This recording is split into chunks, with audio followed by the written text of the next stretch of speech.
Hello everyone, welcome back to my channel. हमने पिछली video में घटना चक्र की यूपी ट्रिपल एस सीपेट की सीरीज स्टार्ट की थी, जिसमें हमने हिस्ट्री के पहले चैप्टर सिंधु घाटी सभ्यता के बारे में पढ़ा। आज हम पढ़ेंगे वैदिक संस्कृति के बारे में। तो बिना टाइम गवाए, बिना लेट किए, चलिए हम स्टार्ट करते हैं। तो पहला क्वेश्चन है, निम्न में से कौन सा उपवेद नहीं है?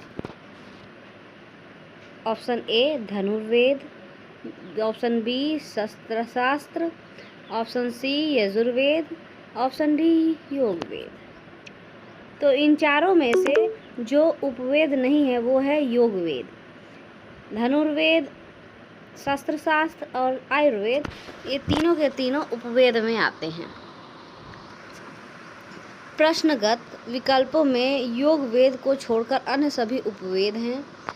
आयुर्वेद चिकित्सा से, गंधर्ववेद नृत्य संगीत से, शिल्पवेद भवन निर्माण से तथा शस्त्रशास्त्र वेद युद्ध की शैलियों से संबंधित है।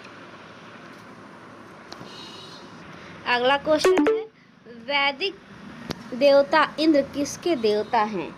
हवा के, तूफान के, वर्षा व चक्रवात के, अग्नि के। तो आप सभी जानते हैं कि वैदिक देवता जो इंद्र हैं वो वर्षा व चक्रवात के देवता हैं। ऋग्वेद में सबसे प्रतापी देवता इंद्र हैं।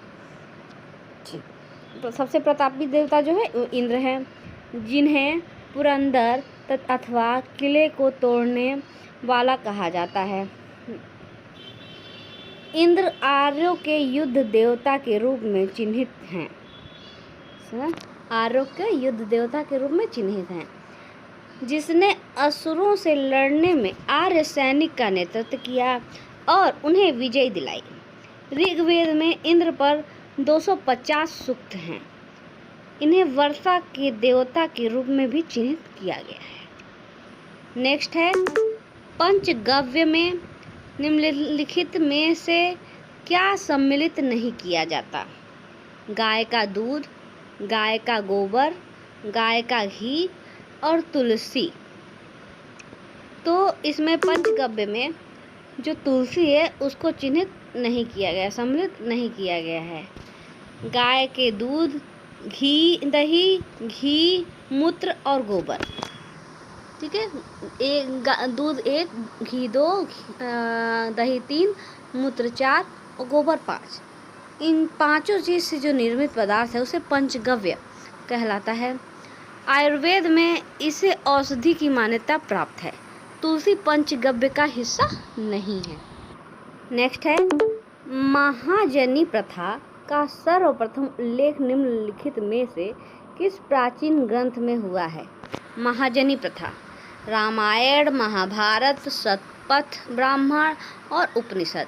ये चारों ऑप्शन में से जो महाजनी प्रथा है उसका उल्लेख शतपथ ब्राह्मण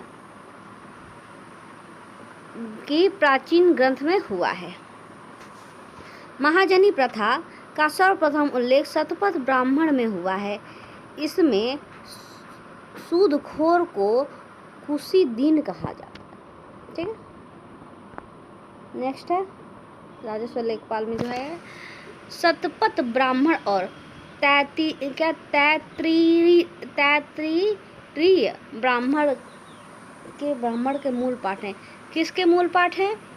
ऋग्वेद के, यजुर्वेद के, सामवेद के, अथर्ववेद के। शतपथ ब्राह्मण और तैत्तिरीय ब्राह्मण, ये दोनों जो हैं वो यजुर्वेद के ब्राह्मणों के मूल पाठ हैं।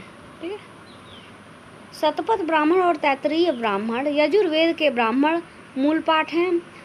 शुक्ल यजुर्वेद के रचयिता वाजसनी के पुत्र याज्ञवल्क्य माने जाते हैं। ये इम्पोर्टेंट है। शुक्ल यजुर्वेद के रचयिता वाजसनी के पुत्र याज्ञवल्क्य माने जाते हैं। नेक्स्ट है, वेदों के गद्य प्रकरण क्या कहलाते हैं? वेदों के जो गद्य प्रकरण हैं, जो गद्य रूप हैं, वो क्या कहलाते हैं? उपनिषद, संहिता, ब्राह्मण या आरण्यक। तो जो गद्य प्रकरण हैं वो ब्राह्मण कहलाते हैं। वेदों के गद्य प्रकरण ब्राह्मण कहलाते हैं, इम्पॉर्टेंट है।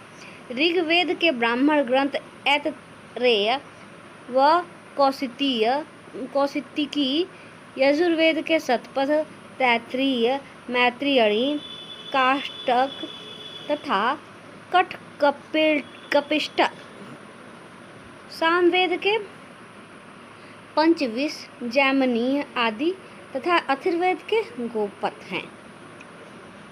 नेक्स्ट है प्राचीनतम वेद कौन सा है? ये तो सबको पता होगा। जो प्राचीनतम वेद है वो ऋग्वेद है। प्राचीनतम वेद ऋग्वेद है। अन्य 3 वेद यजुर्वेद, सामवेद व अथर्ववेद हैं। ऋग्वेद में यज्ञ में देवताओं का आह्वान करने के लिए मंत्र है। यह वैदिक धर्म का आरंभिक स्रोत है।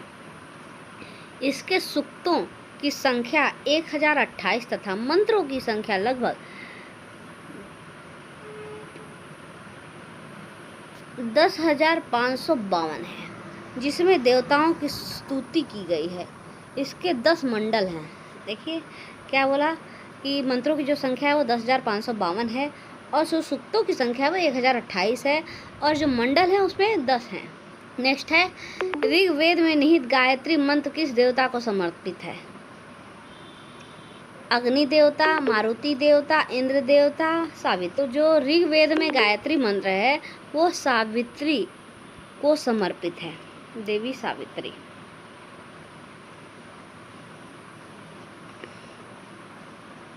ऋग्वेद में निहित गायत्री मंत्र सावित्री देवता या सूर्य देवता को समर्पित हैं। ध्यातव्य है कि सावित्री की रश्मि को ही सावित्री की उपमा दी जाती है। ऋग्वेद के 3 मंडल में गायत्री मंत्र का वर्णन है, जिसमें विश्वामित्र द्वारा रचित माना जाता है। जो गायत्री मंत्र है वो विश्वामित्र द्वारा रचित माना जाता है। वेरी वेरी इंपॉर्टेंट है, जो सूर्य देवता को समर्पित है। नेक्स्ट है ऋग्वेद में विश्वामित्र नामक एक ऋषि और किन 2 नदियों के बीच संवाद है? व्यास और सतलज, सतलज और चिनाब, चिनाब और रावी और व्यास और झेलम। इन चारों में से जो ऑप्शन है ए है, व्यास और सतलुज। ऋग्वेद में विश्वामित्र नामक जो एक ऋषि हैं उनका और व्यास और सतलज का संवाद है। ऋग्वेद में ऋषि विश्वामित्र तथा व्यास विपाशा उस जमाने में बोला जाता तथा सतलुज सुशुद्री नामक नदियों के मध्य संवाद संकलित है। ऋग्वेद में सिंधु नदी का सर्वाधिक बार उल्लेख किया गया है। ऋग्वेद आर्यों की सर्वाधिक पवित्र नदी सरस्वती थी, जिसे मातेत्मा, देवीत्मा तथा नदीत्मा कहा गया। सबसे पवित्र जो आर्यों की सर्वाधिक पवित्र नदी थी वो सरस्वती थी ऋग्वेद में। इम्पोर्टेंट है। नेक्स्ट, वेद जो आंशिक रूप से एक गद्य कृति है वो किस में है? अथर्ववेद में है, सामवेद में है, यजुर्वेद में है, ऋग्वेद में है।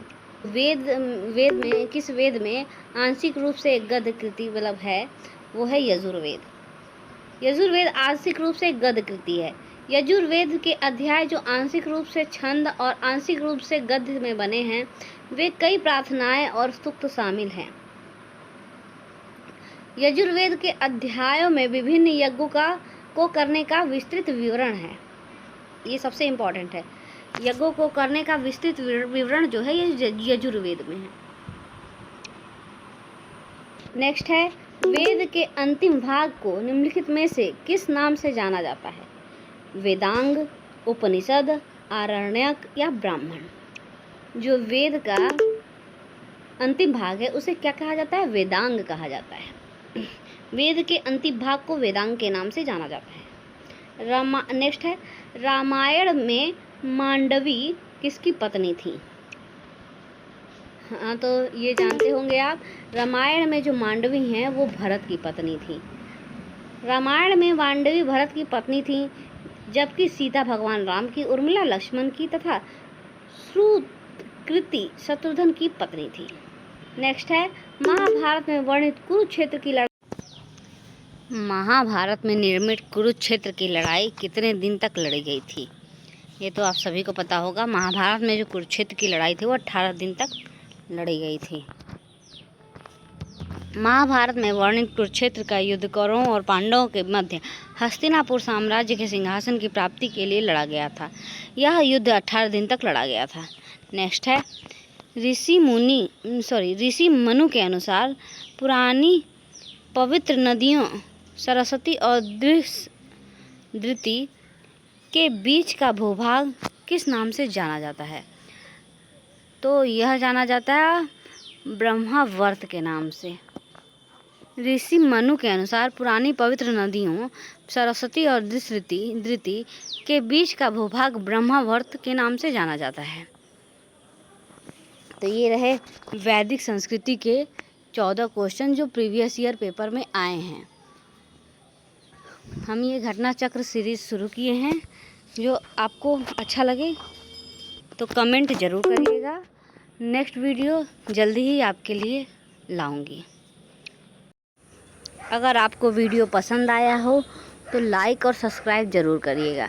इससे हमें बहुत मोटिवेशन मिलेगा और आगे की वीडियो बनाने की प्रेरणा मिलेगी।